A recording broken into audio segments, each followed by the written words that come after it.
C'est la Bible noir sur blanc. Bienvenue, bonne étude, que Dieu vous bénisse abondamment et c'est parti.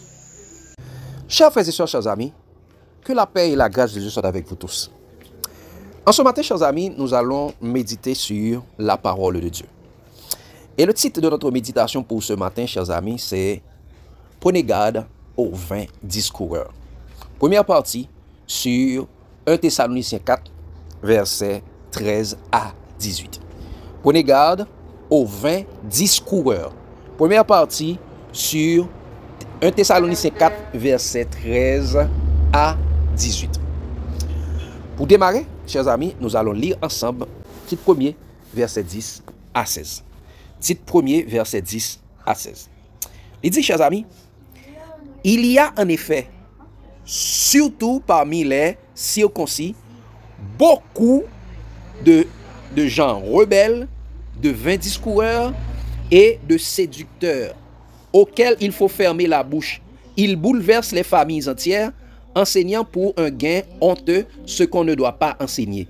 L'un d'entre eux, leur propre prophète, a dit, crétois, toujours menteur, méchante bête, vente paresseux. Ce témoignage est vrai. C'est pourquoi reprends-les sévèrement, afin qu'ils aient une foi saine, et qu'ils ne s'attachent pas à des fables judaïques et à des commandements d'hommes qui détournent de la vérité, qui se détournent de la vérité. Tout est pur pour ceux qui sont purs, mais rien n'est pur pour ceux qui sont souillés et incrédules. Leur intelligence et leur conscience sont souillées. Ils font profession de connaître Dieu, mais ils le renient par leurs œuvres, étant abominables, rebelles, incapables d'aucune bonne œuvre. Donc, chers amis, prenez garde aux vains discoureurs, première partie sur 1 Thessaloniciens 4, versets 13 à 18. Bien avant d'aller plus loin, chers amis, nous prions. Dans le Père Céleste, en cet instant, nous allons méditer sur ta parole. Que la sagesse d'en haut, ton Saint-Esprit vienne nous imprégner pour nous conduire dans toute la vérité et qu'ainsi nous puissions apprendre, comprendre, appliquer et partager ta parole pour notre croissance spirituelle en Jésus, nous t'en prions. Amen. Chers amis, prenez garde aux vains discoureurs, première partie sur 1 Thessaloniciens 4, versets 13 à 18. Chers amis, bien avant d'aller plus loin, qui sont les vains discoureurs? Comme on peut le remarquer dans le passage biblique où l'on nous donne les caractéristiques des vains discoureurs, la Bible dit, il y a en effet surtout parmi les circoncis. Premier bagage, il dit, il y a parmi les circoncis des vains discoureurs. Nous allons reprendre. Parmi les circoncis veut dire quoi, chers amis? C'est parmi les juifs. Ça, donc, circoncis peut avoir deux sens. Il y a les circoncis de chair, il y a les circoncis de cœur. Ou bien les circoncis de chair et les incirconcis de cœur. Quand il dit il y a parmi les circoncis, eh bien, les circoncis peut être soit les juifs qui sont circoncis de chair, soit les chrétiens qui sont circoncis de cœur. Il dit il y a parmi les circoncis. Donc, parmi les chrétiens, soit parmi les juifs, soit parmi les chrétiens. Ok? Les juifs circoncis de chair, ou bien les chrétiens circoncis de cœur, il y a parmi eux, quoi? Il y a, en effet, beaucoup de gens rebelles. Donc, circoncis, il est capable, soit juif, parce que les juifs sont circoncis, ce sont des gens de l'ancienne alliance, et les gens de la nouvelle alliance, ce sont les chrétiens qui sont circoncis du cœur par le Saint-Esprit. Il y a parmi nous des gens rebelles et de vains discoureurs et de séducteurs. C'est-à-dire, chers amis, les vains discoureurs sont des rebelles, des séducteurs, animés de l'esprit de l'antichrist. Et nous savons, Jean avait dit, et il s'est glissé parmi nous des antichrists. Ils sont sortis du milieu de nous, mais ils ne sont pas des nôtres. S'ils eussent été des nôtres, ils seraient demeurés comme avec nous. Deuxième caractère, donc on a dit, les 20 discours, ce sont quoi? Des gens qui sont rebelles, des séducteurs, donc c'est-à-dire des antichrists. Deuxièmement, il dit, chers amis, qu'est-ce que nous devons faire par rapport à ces gens? Auxquels il faut fermer la bouche. auquel il faut fermer la bouche. Il faut nous faire moun sa yo faire silence dans l'enseignement. Mais pas pour tuer, non. Regardez nous pour voir comment nous devons faire silence. Pourquoi nous devons leur faire, fermer leur bouche, a dit dénoncer leurs mensonges. Regardez ce qu'il dit. Verset, partie suivante, dit ça. Il bouleverse les familles entières, enseignant pour un gain honteux ce qu'on ne doit pas enseigner. C'est-à-dire, chers amis, les 20 discoureurs sont des faux enseignants, des faux prédicateurs qui enseignent des fables théologiques et historiques pour bouleverser les familles entières, c'est-à-dire bouleverser les églises de maison parce que l'église était dans les familles. Ils enseignent ce qu'on ne doit pas enseigner. Ils donnent de faux enseignements. Il continue, chers amis, pour troisième, quatrième élément. Il dit, chers amis, il dit l'un d'eux, leur prophète, l'un d'entre eux, leur prophète a dit, crée-toi toujours menteur, méchante bête, vente paresseux. Il dit ce témoignage est vrai. C'est-à-dire, chers amis, les 20 discoureurs sont des menteurs, des méchants serviteurs, paresseux spirituels, qui vivent aux dépens, de l'argent d'autrui. Ils reçoivent des dons directs sur YouTube, soit par Zelle, par Tipeee, et pour capable faire transfert l'argent pour yo. Ils reçoivent des fonds à partir de cela. Je map et actualiser. Donc, et cinquièmement, chers amis, qu'est-ce que Paul a dit que nous devons faire? Il dit, verset combien? Qu'est-ce qu'il dit ça? C'est pourquoi reprends-les sévèrement, afin qu'ils aient une foi saine, et qu'ils ne s'attachent pas à des fables judaïques et à des commandements d'hommes qui se détournent de la vérité. Donc ça veut dire, chers amis, les 20 discoureurs sont de mauvaise foi. Ils n'ont pas la foi saine. Car ils s'attachent à quoi? À des fables judaïques, des mensonges venant des rabbins. Et très souvent, on attendait, chers amis, nous entendons ces 20 discoureurs parler des rabbins. Ah, voici ce qu'un rabbin m'a enseigné. Voici ce que les rabbins disent. Voici ce que la tradition judaïque dit. Eh bien, chers amis, ils se basent sur la tradition juive, des commandements d'hommes, des principes théologiques détournant l'oreille de la vérité. Il dit, c'est pourquoi il dit, quand il dit, auquel il faut fermer la bouche, comment nous devons leur fermer la bouche? En les reprenant sévèrement. En les reprenant sévèrement. Et il dit au verset 15, il dit, tout est pur pour ceux qui sont purs, ceux qui sont purs. La parole de Dieu est pure pour ceux qui sont purs, car comment le jeune homme rendra-t-il pur son sentier? En se dirigeant d'après ta parole. Jésus dit, déjà vous êtes purs à cause des paroles que je vous ai annoncées. Il dit, tout est pur pour ceux qui sont purs, mais rien n'est pur pour ceux qui sont souillés et incrédules. Leur intelligence et leur conscience sont souillées. A dit, ah, chers amis, ils mélangent la parole de Dieu avec la théologie, les doctrines de démons de la théologie, mais leurs consciences sont souillées. Ils sont devenus incrédules à la parole de Dieu. Ils sont sans intelligence, leur intelligence est souillée. Et regardez le verset 16, dit ça, ils font profession de connaître Dieu, mais ils le renient par leurs œuvres. Ils renient Dieu par leurs œuvres, étant qui ça? Étant abominables, rebelles, incapables d'aucune bonne œuvre. Ces gens, les 20 discoureurs, sont abominables, rebelles, incapables d'aucune bonne œuvre. Leurs consciences sont souillées. Ils sont des incrédules. Ils sont des incrédules. Et chers amis, lorsqu'on regarde le mot 20 discoureurs dans le grec, ça est venu de mataiologos. Mataiologos qui veut dire celui qui parle en vain, qui dit des choses vides et insensées. Donc c'est celui qui parle en vain, qui parle pour ne rien dire. Ce sont des hommes insensés parce que ce qu'ils disent ne se base pas sur la parole de Dieu. Parce que regardez qu'est-ce qu'un insensé dans la parole de Dieu. Regardez, chers amis, dans Matthieu 7, versets 24 à 27. Matthieu 7, versets 24 à 27. Qu'est-ce qu'il est dit? C'est pourquoi quiconque entend ces paroles que je dis, par Jésus qui est en train de parler, et les met en pratique, sera semblable à un homme prudent qui a bâti sa maison sur le roc. Un homme prudent qui a bâti sa maison sur le roc. Il dit, la pluie est tombée, les torrents sont venus, les vents ont soufflé, les vents de doctrine, et se sont jetés contre cette maison. Elle n'est point tombée parce que Parce qu'elle était fondée sur le roc. Elle était fondée sur Jésus, sur la parole de Dieu. Mais elle dit, mais quiconque entend ces paroles que je dis et ne les met pas en pratique sera semblable à un homme insensé. À un homme insensé, elle dit, un vain discoureur. Un vain discoureur qui a bâti sa maison sur le sable. Il a bâti sa maison sur les paroles des hommes, sur les fables judaïques, sur la théologie des hommes. Il dit, la pluie est tombée, les torrents sont venus, les vents ont soufflé, les vents de doctrine, les vents de théologie ont soufflé et ont battu cette maison. Elle est tombée et sa ruine a été grande. C'est ça, chers amis. Les vains discoureurs sont des insensés, des hommes imprudents. Imprudents, ça veut dire des hommes qui ont dit des choses qui ne sont pas écrites dans la parole de Dieu. Ceux qui entendent les paroles de Jésus et qui ne les mettent pas en pratique. Qui bâtissent leur vie, leur enseignement sur les paroles des hommes qui n'est pas écrit dans la Bible, ou qui tordent le sens des Écritures pour leur propre ruine et leurs suiveurs. Comme a dit apôtre Pierre dans 2 Pierre 3, versets 15 à 16. Nous allons lire ce texte, mais jusqu'à la fin. Donc, prenez garde aux 20 discoureurs, première partie, sur 1 Thessaloniciens 4, versets 13 à 18.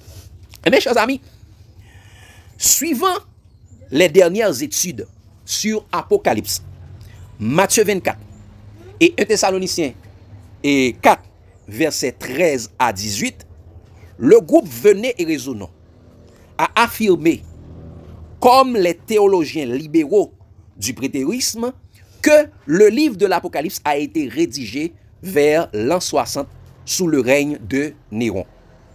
Deuxièmement, ils disent que toutes les prophéties de l'Apocalypse sont accomplies en l'an 70 avec la destruction de la ville de Jérusalem. Et troisièmement, ils disent que la fin des temps dont a parlé Jésus-Christ dans Apocalypse, Matthieu 24, Marc 13 et Luc 21 est la fin de l'âge mosaïque. Et ils ont même ajouté, suivant leur fable théologique, que c'est le temple de Jérusalem qui constituait le symbole de la loi mosaïque. Donc, c'est la destruction du temple qui a amené la fin de l'âge mosaïque. Donc, chers amis, nous avons déjà prouvé, par la grâce de Dieu, que ces affirmations sont fausses. Ce sont des fables théologiques, des mensonges, suivant des présentations que nous avons faites dans notre assemblée familiale et partagées également sur la chaîne YouTube de la Bible noir sur blanc. Nous avons vu ces études.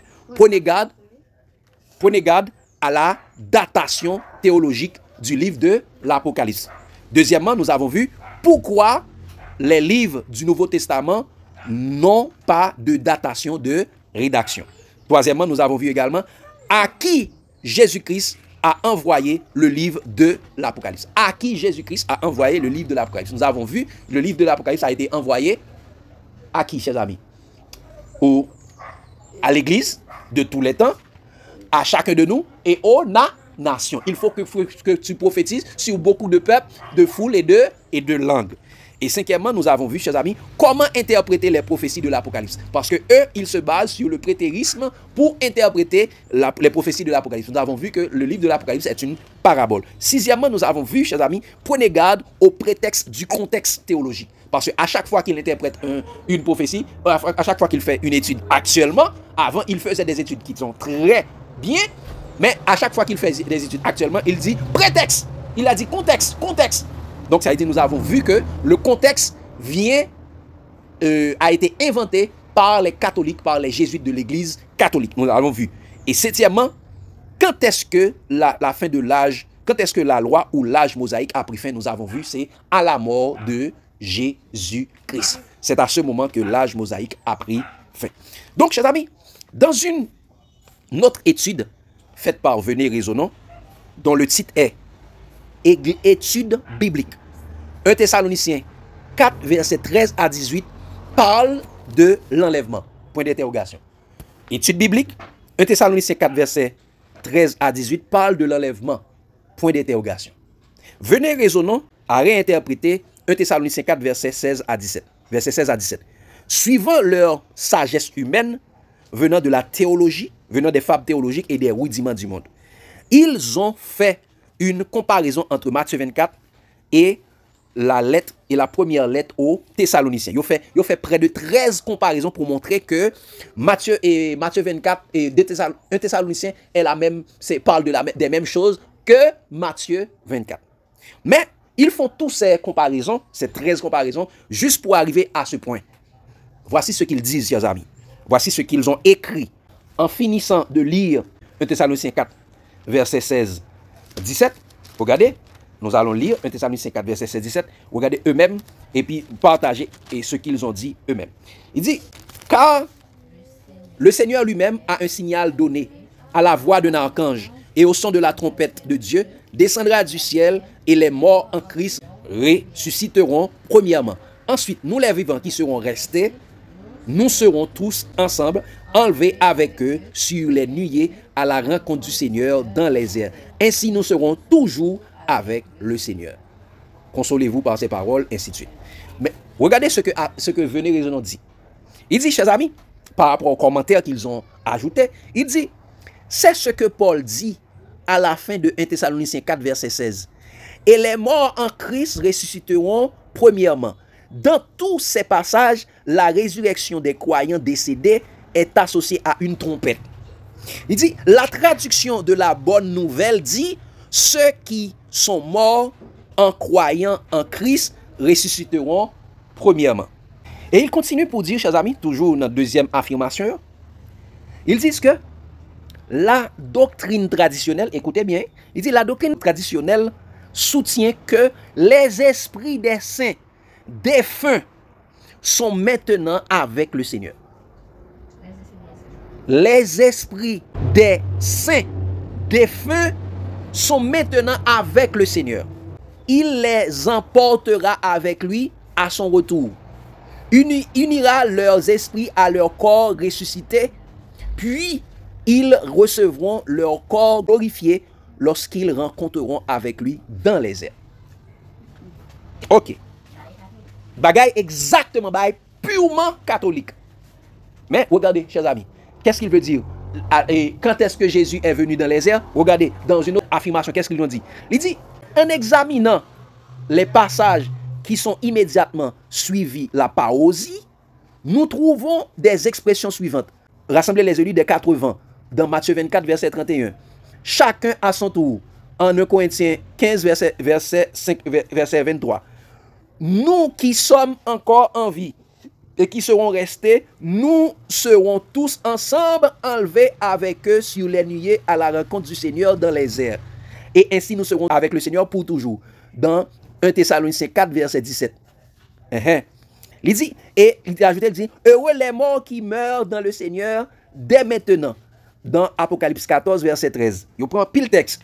Ces expressions sont toutes équivalentes et s'appliquent. Attendez, il dit ces expressions sont toutes équivalentes et s'appliquent à nous aujourd'hui.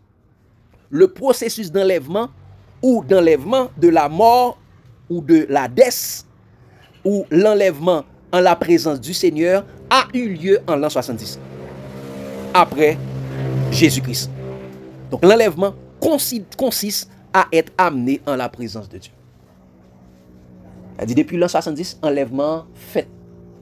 Cela veut dire que, actuellement, dès qu'on mourit, selon le groupe Venez Raisonnons, se basant sur des fables théologiques du prétérisme, dès qu'on mourit actuellement, qu'on y a corps tout allé, elle dit, on a tout ressuscité à joindre Jésus. Esprit, on a tout monté à joindre Jésus. À partir de l'an 70, bagay ça a commencé fait. Et pour eux, ils disent, peut-être dans la deuxième partie, Jésus pas de jamais dit nous que nous pourrons vivre dans le ciel et Jésus est en vini. N'a bien pour nous ça dans l'autre partie. Donc, cela veut dire que pour le groupe Venez Raisonnons, se basant sur les fables théologiques du prétérisme, tous les livres du Nouveau Testament ont été écrites avant l'an 70. Et toutes les prophéties d'Apocalypse, Matthieu 24, Marc 13, Luc 21 et 1-2 Thessaloniciens sont toutes accomplies en l'an 66. Eh bien, chers amis, nous allons démontrer clairement avec cette dernière étude du groupe Venez et Raisonnons est animée par l'esprit de l'erreur, l'esprit de l'antichrist actuellement. Le groupe Venez et Raisonnons est devenu une secte religieuse, c'est-à-dire un groupe dans lequel on enseigne des hérésies, des doctrines pernicieuses. Prenez garde aux 20 discoureurs, première partie, sur 1 Thessaloniciens 4, verset 13 à 17. Donc, chers amis, nous allons voir, chers amis, que cette dernière étude devenait résonnante, étude biblique, 1 Thessaloniciens 4, verset 13 à 18, parle de l'enlèvement, point d'interrogation, et bien, expose publiquement les dernières hérésies théologiques qui veut nous faire croire que dans le livre de Thessaloniciens, Paul parle de la destruction de Jérusalem. Allait être fait en l'an 70 et que l'enlèvement et que l'avènement de Jésus-Christ coïncide avec cela. C'est faux et archi faux et nous allons nous montrer ça bibliquement. Contrairement à ces fables théologiques, chers amis, Paul dit clairement que ces lettres aux Thessaloniciens sont écrites après la destruction de Jérusalem. Qu'est-ce que j'ai dit, chers amis? Paul montre clairement que ces lettres aux Thessaloniciens sont écrites après la destruction de Jérusalem. Regardez cela, chers amis. Lisons, chers amis, 1 Thessaloniciens 2. 1 Thessaloniciens 2, verset 4 à 16. Nous allons regarder quelque chose de très important pour voir quand est-ce que le livre des Thessaloniciens a été écrit. Regardez, chers amis. Qu'est-ce qu'il dit? Il dit, car nous, frères, vous êtes devenus les imitateurs des églises de Dieu qui sont en Jésus-Christ dans la Judée. Parce que vous aussi, vous avez souffert de la part de vos propres compatriotes, les mêmes maux qu'elles ont souffert de la part des Juifs. Donc l'église de Jérusalem, l'église en Judée, l'église de Jésus-Christ en Judée a été souffert de la part des Juifs, comme les églises de Thessaloniciens. Il continue, il dit ça. Ce sont ces Juifs. Regardez ce que Paul dit. Paul dit, ce sont ces Juifs qui ont fait mourir le Seigneur Jésus et les prophètes qui nous ont persécutés, qui ne plaisent point à Dieu et qui sont ennemis de tous les hommes, nous empêchant de parler aux païens pour qu'ils soient sauvés, en sorte qu'ils ne cessent de mettre le comble à leurs péchés. Mais la colère a fini par les atteindre. Qu'est-ce que Paul dit, amis? Il dit clairement que la colère a fini par atteindre les Juifs à cause qu'ils ont tué Jésus-Christ et les prophètes. Ils ont aussi ravagé l'église de Jésus-Christ en Judée. Ils ont persécuté les prédicateurs de l'évangile. Ils ne plaisent point à Dieu et ils sont devenus ennemis de tous les hommes. Il dit, là, le verset 16 encore, disons ça. Nous relisons le verset 16, disons ça. Nous empêchant de parler aux païens pour qu'ils soient sauvés, en sorte qu'ils ne cessent de mettre le comble à leur péché, mais la colère a fini par les atteindre. Donc, chers amis, cela veut dire que, au temps où Paul écrit les lettres aux Thessaloniciens, la colère avait fini par atteindre les Juifs. La question actuelle, de quelle colère Paul est en train de parler? Si Paul dit la colère a fini par les atteindre, de quelle colère Paul est en train de parler? Lisons les prophéties de Jésus sur la destruction du temple et la ville de Jérusalem dans Luc 21, pour voir de quelle colère que l'apôtre de Jésus-Christ est en train de parler. Luc 21, versets 20 à 23.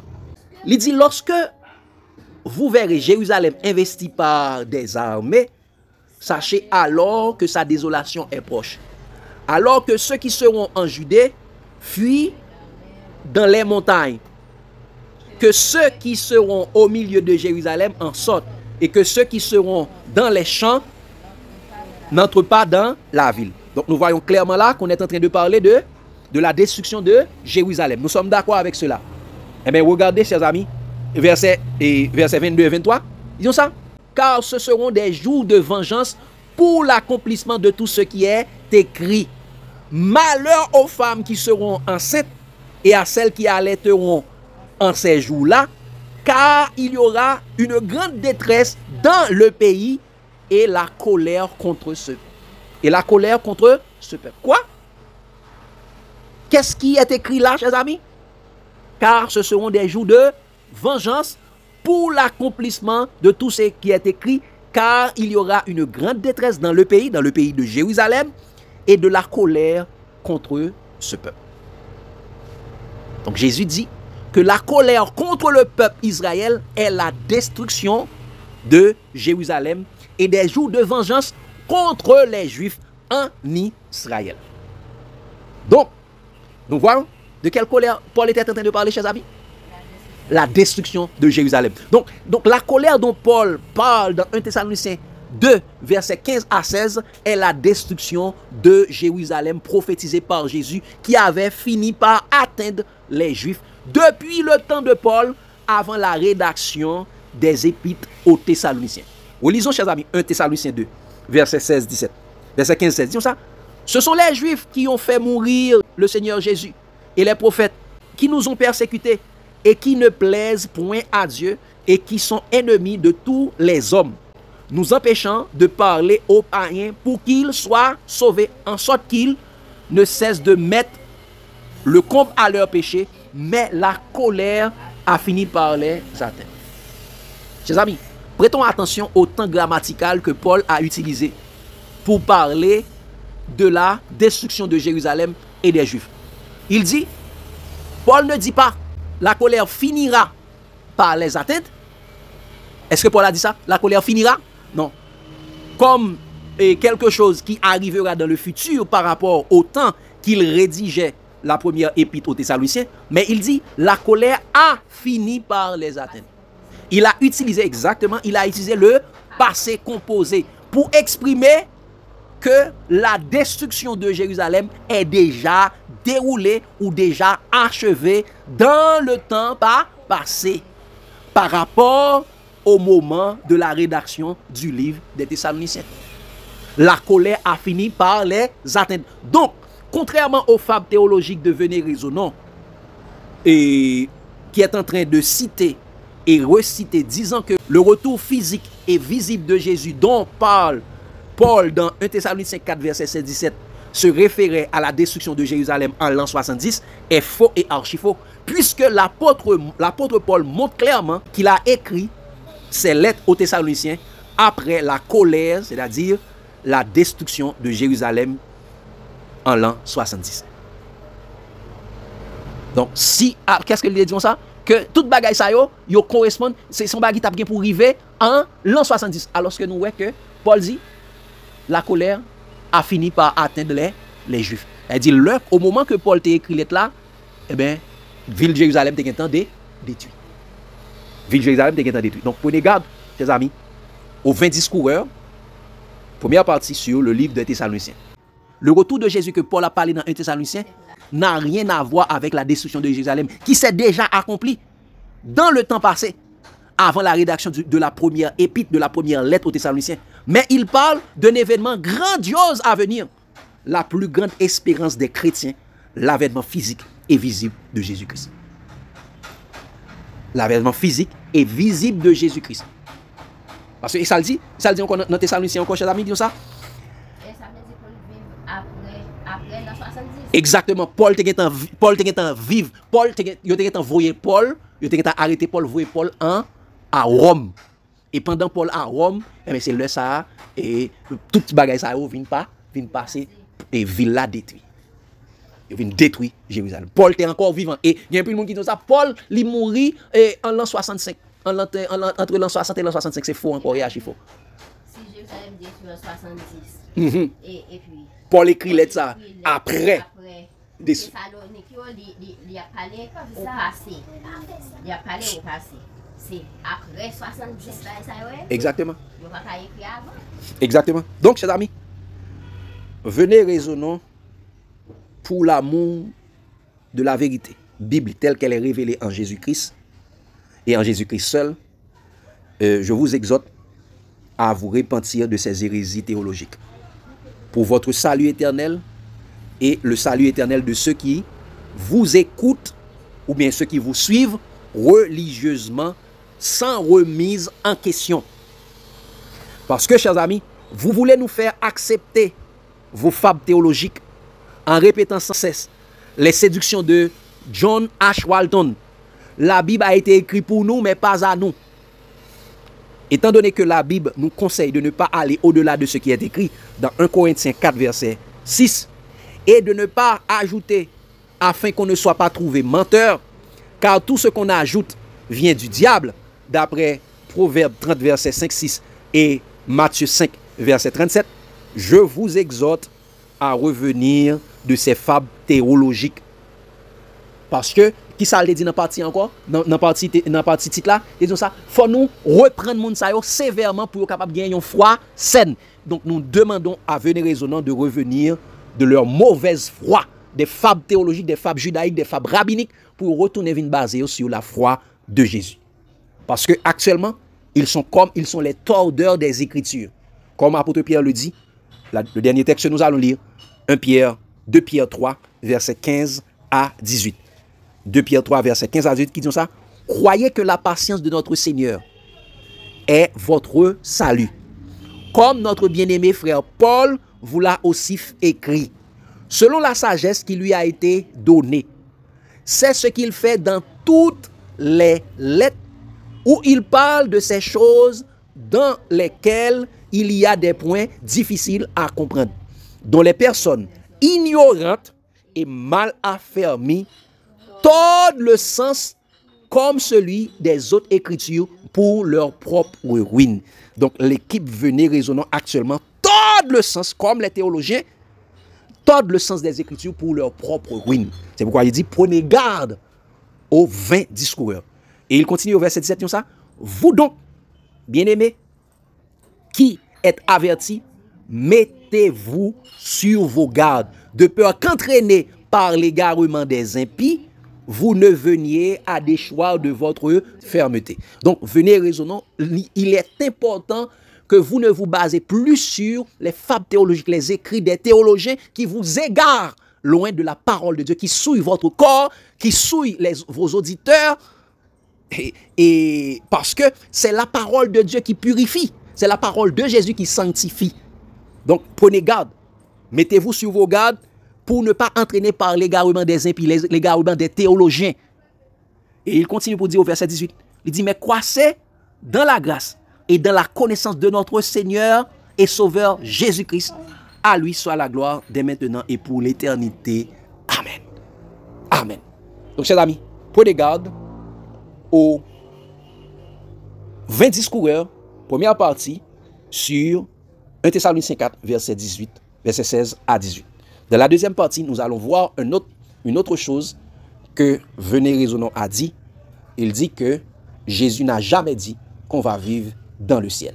Et on va le voir clairement. On va voir la deuxième partie. Est-ce que Jésus n'a pas dit qu'on va vivre dans le ciel? Nous allons le voir. Je vous passe la parole pour des questions, lumières et des suggestions. Est-ce que nous comprenons, chers amis, que le livre là écrit exactement après destruction de Jérusalem en l'an 70. Mon Kabzoul qui l'écrit, tout ça qui prophétise dans Thessaloniciens, c'est pour ça que tu as pour arriver en l'an 70. C'est ça ne va pas concerner l'an 70, mais ça va concerner l'autre événement qui vient pour arriver. Et l'autre événement, ça, c'est le retour en gloire de notre Seigneur et Sauveur Jésus-Christ. On a une bonne question. Oui. Parce que nous, ça, Paul t'a dit, il semblait avec destruction Jérusalem. Il n'est pas semblé, hein?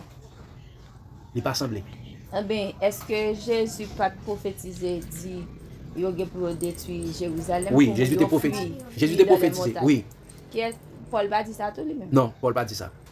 Paul dit que la colère a fini par les atteindre. Sa colère que Jésus était prophétisé, il finit par atteindre. Il a dit, il finit par arriver sur eux, il finit par détruire parce que il était rebelle, il pas jamais plaire à bon Dieu. Pour qui ça nous-mêmes nous bien quoi Venez Raisonnant te dit ça comme si bah typologie ça qui est passé dans le Jérusalem. Pour qui ça l'actualiser attend de la fin. Non, attendez, Venez Raisonnant dit que ça. Non, et pas kounia parce que yo dit que ça qui t'est passé, on en bas passé. Non bah yo te fait déjà. Yo dit histoire typologique ça qui t'est passé, il vient pour le repasser. Donc, on dit comme ça, là où l'armée envahit la ville là, que les gens qui t'appellent, fuient dans les montagnes, pour qu'ils soient actualisés. Et puis, son bagage qui passait depuis en Jérusalem. Ok. On nous lit, chers amis, on nous lit 1 Corinthiens 10, verset 11. Nous ça, parlant des Juifs. Ok? 1 Corinthiens 10, verset 11. C'est pas Venez Raisonnant qui dit ça, c'est la Bible qui dit ça, ça m'a dit là. Ok? Disons ça, 1 Corinthiens 10, verset 11. Disons ça, ces choses, parlant des Juifs, si vous commencez à lire depuis le verset 1er, ou après, disons ça, Et regardez ça, Paul te dit, depuis le verset 1er, il dit ça, frère, je ne veux pas que vous ignorez que nos pères ont été sous les nuées, qu'ils ont tous passé à travers la mer rouge, la mer, qu'ils ont tous été baptisés en Moïse, dans la nuée et dans la mer. Ils ont tous mangé des aliments, ainsi de suite. Donc ça dit, nous, de qui ça l'a parlé? Nous, de qui ça parle?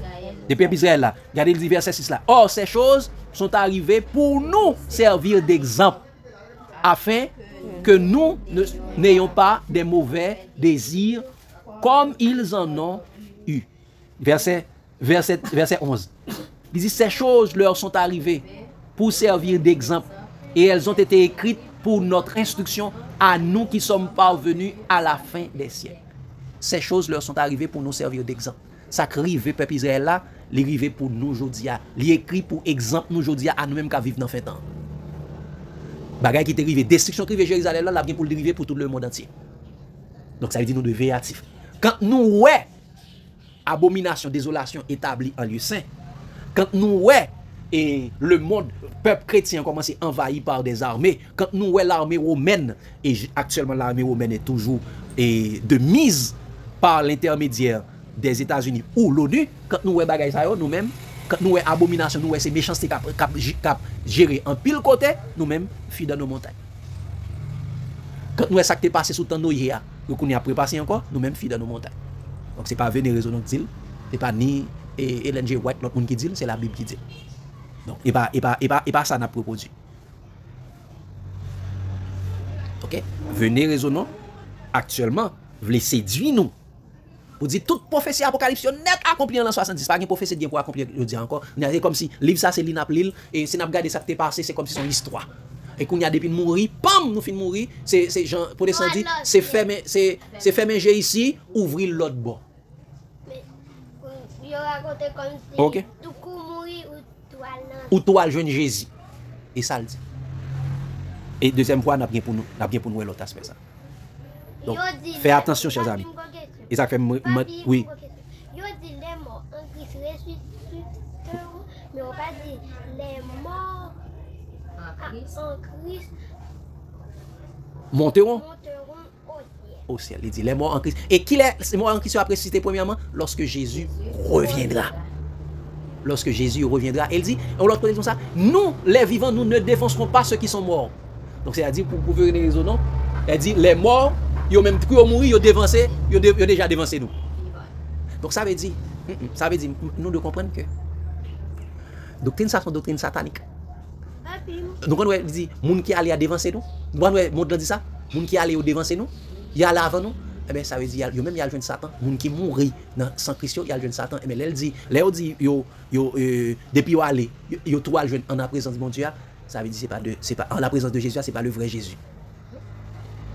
C'est un faux Jésus. Ok? Oui, Daniel.